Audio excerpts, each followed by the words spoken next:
The United Nations has filed a document in a US court arguing that UNRWA employees who took part in the October 7th massacre should be immune from prosecution. According to Israeli media, the filing also has the support of the US Department of Justice. Israel has provided evidence that UNRWA workers committed such atrocities as murder, hostage-taking and even kidnapping the bodies of the dead and wounded. Well, with us now, Hillel Neuer is the Executive Director of UN Watch, United Nations Watch. Great to have you with us, Hillel. And I mean, Hillel, as you well know, UNRWA workers are credibly accused of taking part in crimes against humanity. How strong is the UN's argument that they deserve immunity? Look, on September, I have the date here, on September 26th, UNRWA announced that they had terminated the contracts of a dozen employees who were accused of being involved in the massacre, and they promised that they would hold them accountable, including, quote, through criminal prosecution. So UNRWA promised that those who were involved in the massacre would be held accountable, including through criminal prosecution. Now, the current proceeding, the legal proceeding that's been referred to in the immunity argument that's been made, to my understanding, it's not specifically about those who took part in the massacre. Rather, it's a lawsuit that sues UNRWA and its senior officials like Lazzarini and his predecessor for being complicit, for enabling Hamas to do all that it has done in the past 10 years to build up the terrorist infrastructure, to put terror tunnels underneath UNRWA's headquarters in Gaza, and that they knew or reasonably should have known, should have reasonably foreseen what they would have done. So to my understanding, the lawsuit that's being referred to is a lawsuit that does not target the individuals who took part in the massacre, but rather the leaders of UNRWA and UNRWA itself. And it's to that lawsuit that UNRWA has invoked immunity. To my knowledge, there has been yet no criminal prosecution of the individuals involved. And indeed, UNRWA themselves promised they would hold them accountable through criminal prosecution. So our question is, now that UNRWA they initially fired a dozen, then they again fired 9 of those dozen when the OIOS division of the UN Oversight Investigations Division confirmed that there was compelling evidence against at least 9, and about 9 others, there was some evidence. UNRWA hasn't done anything to present these individuals for prosecution. And what we'd like to see from UNRWA is present them. Will they present them to Israel, these individuals? Will they hand them over? Will they hand them over to the United States? The United States does have criminal charges against 6 or 7 Hamas leaders. I think UNRWA has to answer that question. Well, what about the US Department of Justice then? Why is it supporting UNRWA's defense? Well, there is a legal, technical aspect here that has to be acknowledged, which that, like it or not, the United Nations enjoys immunity from legal proceedings. This is going back to the UN Charter from 1945. The UN agencies and officials who are performing their functions do have immunity.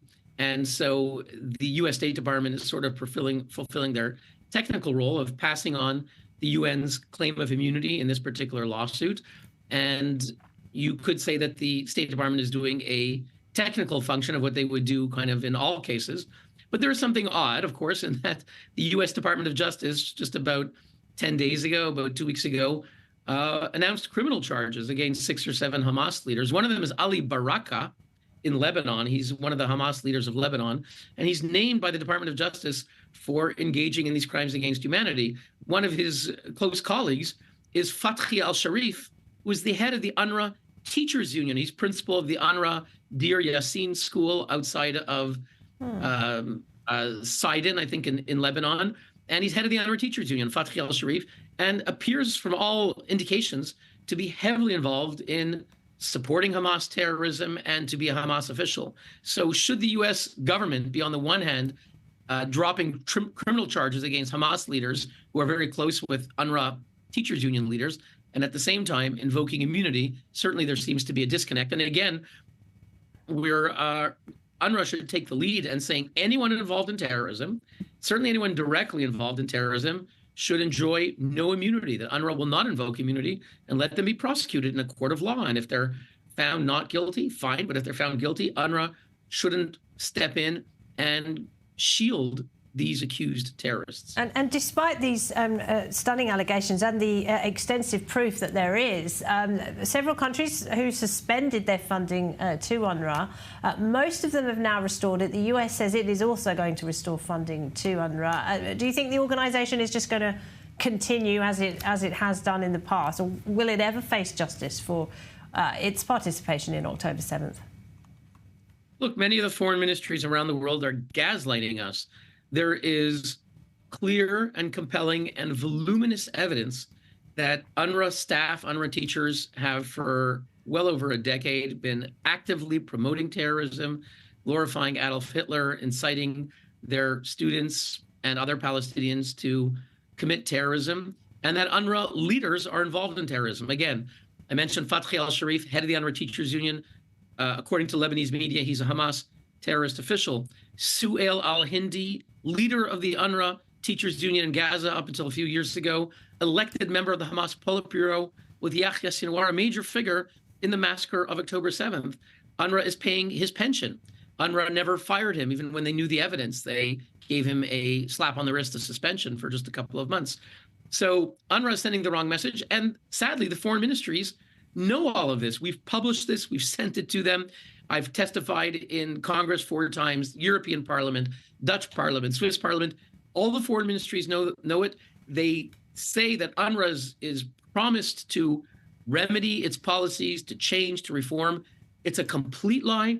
The fact, for example, that they won't fire Fathi al-Sharif, head of their UNRWA Teachers Union in Lebanon, is proof positive that UNRWA has not reformed at all. And the State Department announced that they want to restore funding. Of course, there's a law that prevents them from doing so until March 2025. Let's recall that just 2 weeks ago, the Swiss Parliament, lower house, voted 99 to 88 to, and I quote, immediately suspend funding for UNRWA. That's an incredible sign. We'd like to see other governments adopt that kind of moral policy. For example, the Dutch is headed by a coalition, Geert Wilders, who says he's against UNRWA. We'd like to see the Netherlands cut all financing for an agency deeply invested in promoting terrorism. All right, we'll have to wait and see over the next few months, won't we? But Hillel Neuer at UN Watch, we appreciate it. Thank you very much. Thank you.